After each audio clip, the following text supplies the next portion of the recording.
सुनना जी संगवारी चलना सुहेला जाबो रे।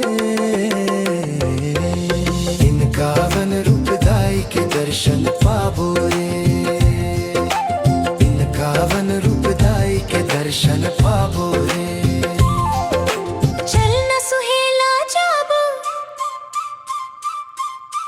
9 दिन नवरात्रि में इहा मेला लगे भारी। किस्म किस्म के झूला थे मौत कुआ बड़ भारी। जादू वाला टैटू वाला, जादू वाला टैटू वाला, लइका बर रेलगाड़ी। लइका बर रेलगाड़ी।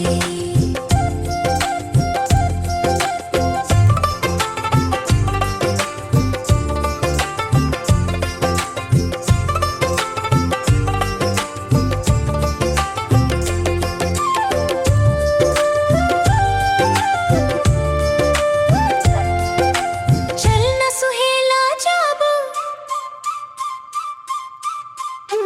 किस्म किस्म के मेवा मिठाई सबके कर जाही। भजिया समोसा इडली डोसा चना फलियों लाई। लइका मन बड़ा मजा लेथे। लइका मन बड़ा मजा लेथे। चाउमीन बर्गर खाही।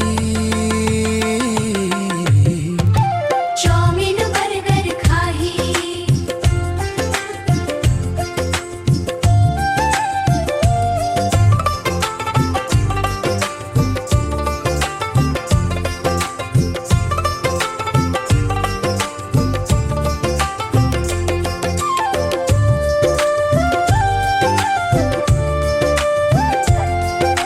चलना सुहेला जाबो। छत्तीसगढ़ के बड़का कलाकार सब दिन कला दिखाते।